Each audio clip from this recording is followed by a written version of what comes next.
Okay, let's see where this video takes us. My name is Sarah, and this is Pearls of Wisdom and Food with keto and carbs being counted totally, not net. And here we go. But this video is in defense. Defense of what? Defense of those that get so much anxiety and anger and obsessiveness with weighing, measuring, and tracking that they can't do it, comma. And guess what? They are still successful. Isn't that cool? So I was listening to somebody else, and he was talking about people that get obsessive and anxious with having to do what I just said, the weighing, the tracking, the measuring, which is what Sarah, Pearls of Wisdom and Food, pounds into you guys all the time. And the reason I'm, doing that is because I'm reaching out to those of you that practice the lazy keto without success. And I don't mean lazy in a negative sense. I just mean without that bag of tools that to me are essential as a recovering food addict. And I will always be a recovering food addict. I'm one bite away from it all being over. And I know that. It's the same way for me with a cigarette, with Alcoholics Anonymous. And if you saw recently, apparently buying coffee. But I digress. So, what I want to hear from today are people that tried to do it, tried to track, weigh, and measure, and they became so crazy, and perhaps loved ones that share the same address would say, freaking impossible to live with. And co-workers were like so happy the day you called out sick so they could gossip all about you and how you're just no fun anymore. You know, she used to be the first one diving into the carby things we called out for and were delivered. And now look at her. She's like having a fit about a strawberry, getting apoplectic about having half of a banana. And yeah, I guess maybe my hand would go up for that, but I don't go near the fruits. But you know what I'm saying. Are you one of those that has found success with your keto food plan without weighing, measuring, and tracking? And you feel a relief. There's no anxiety. You're not obsessed about it. You're people living at the same address and the people that work at the same address aren't saying, oh my, how do we even deal with this? She's no fun anymore. And I'm so sorry that my phone is ringing right now. It happens to be a high school friend. Wow, I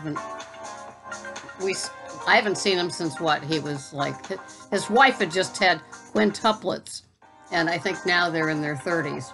So anyway, here we are, and I want to come to their defense because it seems like I pound really hard on what it is that I promote here, which is the weighing, measuring, and tracking every day. And for some of you, you don't do it. You've had the success, and I rarely hear from you. And then there are the people, in addition to this part, are the people that have stepped away from keto in one of the trendier sort of food plans, and they come back too. And all of a sudden, it's great. I dropped the weight. This is great. It's so much easier. And then all of a sudden, it fails them. And so they come back to the keto food plan just a little bit wiser. Not every food plan is for every person. No more than not every tool or trick or whatever it is that you hear me do and espouse is for each and every person. That's why I call us snowflakes. It's not pejorative. We are different. And, we may be human, but you're not going to find me, a 67-year-old woman, eating breakfast because some 40-year-old guy that apparently owns no shirts tells me it's good for me to eat breakfast. Right, Mike? So, we have to find our own way. And that's why it's a journey for all of us. That's why we are snowflakes. Most of us have done a lot of metabolic damage to our bodies and also a lot of psychic damage, because how come everybody else is, how we just take that great big brush and paint everybody. It's always everybody or nobody or always or never, right? So how come everybody else can do keto and weigh and track and measure and not be anxious and lose the weight and be happy? How come?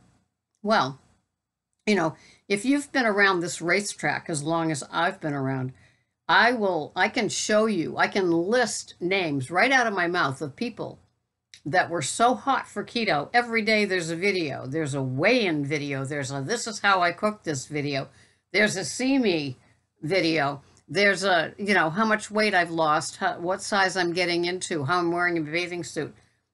There are so many people out there, or I should say, were out there. They're not there anymore. There was this guy that came on board. He did like 15 videos in like a week, and some of it made sense, and some of it was he had been on keto for less than 30 days. He knew his stuff for the most part, but then he disappeared. And so how do we take stock in somebody that comes around for a little while and then does a disappearing act with a version of whatever food plan we're on? Some of us do carnivore and listen. Some of us do Weight Watchers and listen. Some of us do keto with net carbs and listen. Some of us do keto with strict total carbs and listen. So, I cater to the older, more stubborn metabolism of mostly women, but of course, all are welcome to watch my videos. What I promote is the motivation and the caring that I have for your success. That's what I try to get through on each video. And of course, I share my experience with foods, my experience with food addiction, my experience with all addictions, and how, you can drop one and pick up another one. Oh, I don't know, maybe with coffee? You could probably say that about me with my olive oil too, but it looks more like a wine cellar downstairs if you didn't get close to the bottles and read extra virgin olive oil. But that's how I roll, I try to handle my thing.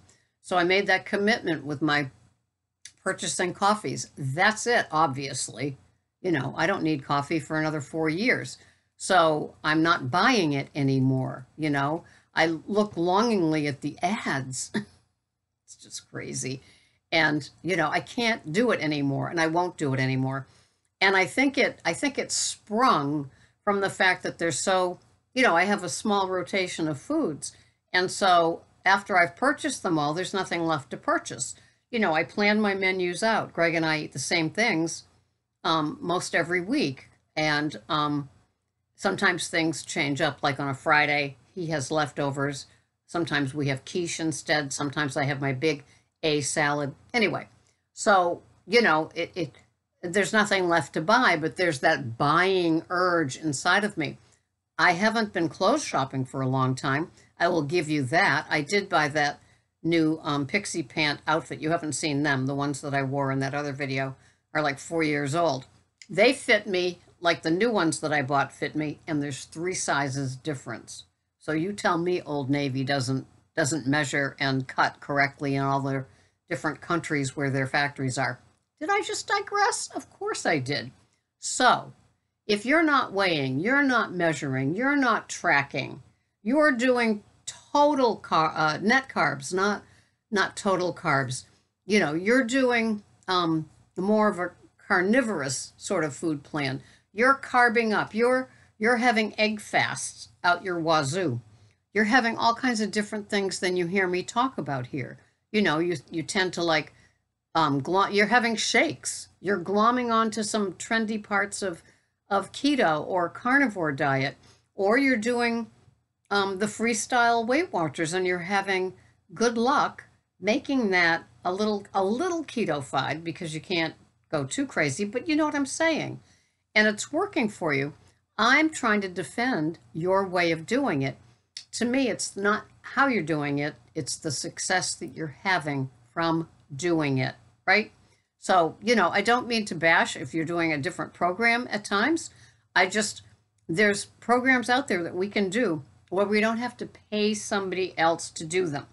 So that would knock Weight Watchers out of the ballpark unless you are a lifetime member and you don't have to pay. I guess you stay within your 3 pounds or something like that. But you know what I'm saying we don't have to. It's like setting up a gym in your home. It's like having a personal body trainer for a number of months, or belonging to a gym, taking classes, and then you realize, I don't have to pay $45 a month for this. I don't have to pay $55 a session for a personal trainer. I can do this at home.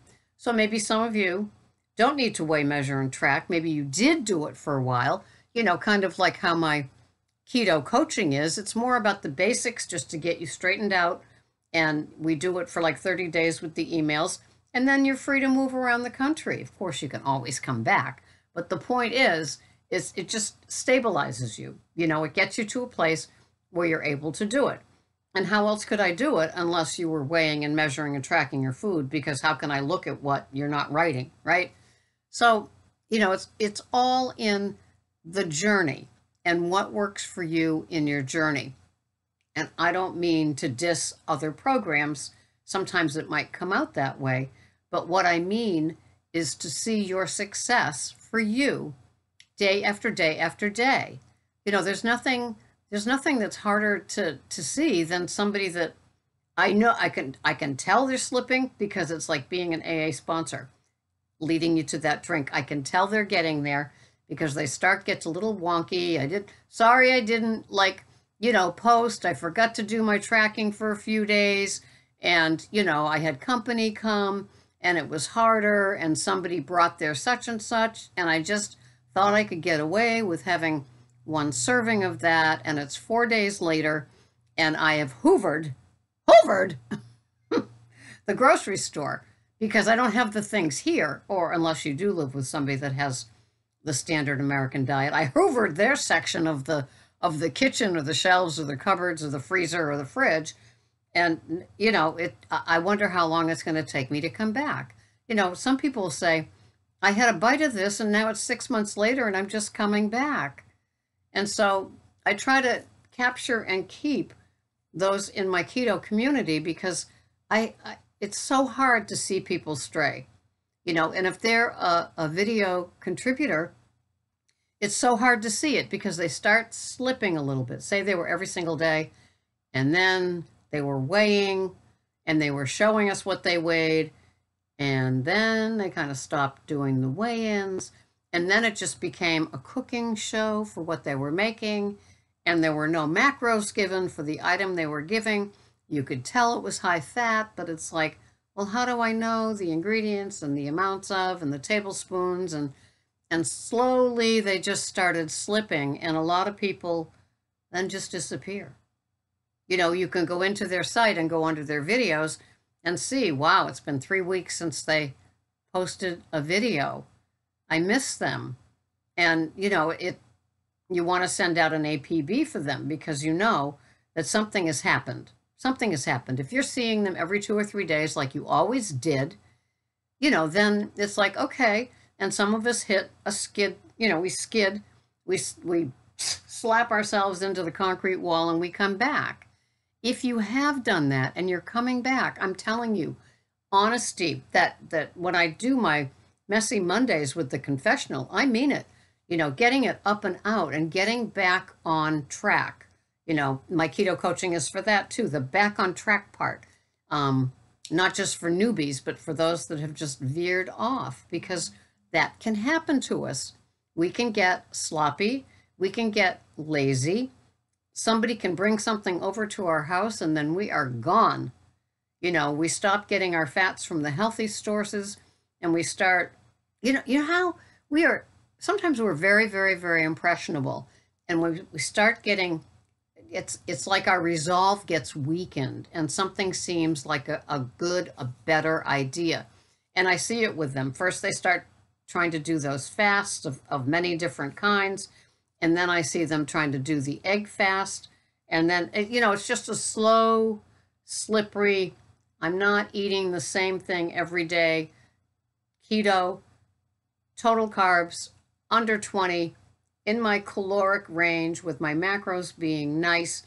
I'm not having that solid food thing every day because I'm getting frustrated because it's the scale. The scale's not giving me the answer. I can't trust the process anymore. I've become impatient with it. I'm tired of her saying, trust the freaking process. Take your freaking process. And yeah, you know how we can get. And so all of a sudden, we become very impressionable to somebody else's idea. If you've been doing the standard American diet for 30, 40, 50, 60 solid years of pounding your insides with grains and sugars and all of the artificial flavorings and colors and chemicals and fake foods that we have been inundated with, and now we're making the rest of the world fat too. Trust me, I know you hate to hear it. It's a process. Let your insides heal. You might not ever lose another pound, but you're not constipated and you are sleeping and you do have clarity and you're more fun to be around. And doing your foods, it's like become an adventure, cleaning up your act, giving up those packets that aren't good for you. So if you're not having any grains of any kind, any sugars of any kind, no artificial sweeteners of any kind, check those labels. They're lurking there. I see people using those products all the time. They may have success in losing weight, but what are they doing to their bodies? Okay?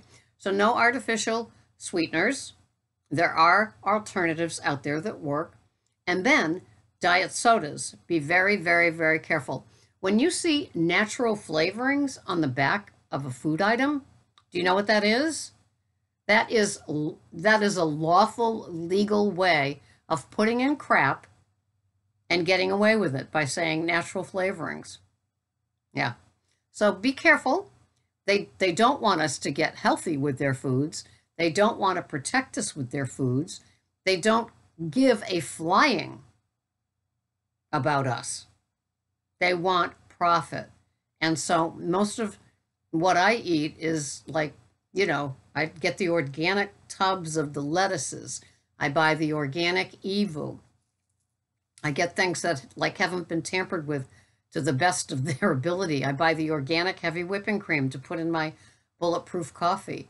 I buy things that I just, grass-fed meat. I do buy non-grass-fed meats at times. I do.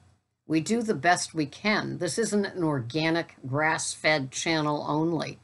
But what I'm talking about are the American chemicals that they were born in a laboratory and you're eating them as processed foods every day. Be careful. Keto-fied things are still CRAP, right?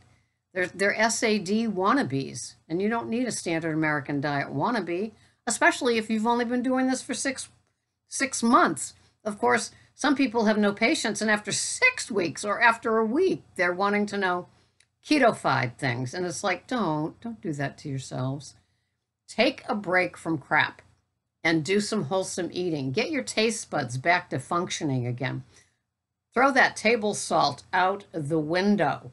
That is distorting your taste. It's not good for blood pressure. It is chemicalized sodium with iodine, 2 ingredients of the 82 to 84 minerals that you'll find in pink Himalayan, in sea salt, in Celtic sea salt. Trust me, you will develop a new palate for the tasty. You'll be able to taste like, have you had grass-fed butter on a vegetable? Oh, It's like divine. Have you had wonderful, real oils on your salads instead of a bottled salad dressing that begins with soybean oil on the back or canola oil, or worse, both? Whole foods taste terrific. You've got to give them I would suggest you give them a chance. So, how did this turn into a rant? I'm trying to defend the people that don't weigh, measure, or track. And then Sarah digressed and got on a rant. Oh, well, this happens to the best of us. But I want to hear from you if you don't track, weigh, or measure, and you've been successful, and you're not anxious, and you're not obsessing about things, and you just let it go. You have an easygoing attitude about keto, and it works. I want to hear from you. Thank you so much for watching. This has been Sarah. Crazy. Pearls of Wisdom in Food. My carbs are, I track, I weigh, measure, and they're under 20. My carbs are total under 20. Thanks so much for watching. I'm getting ready for your comments. Bye-bye for now.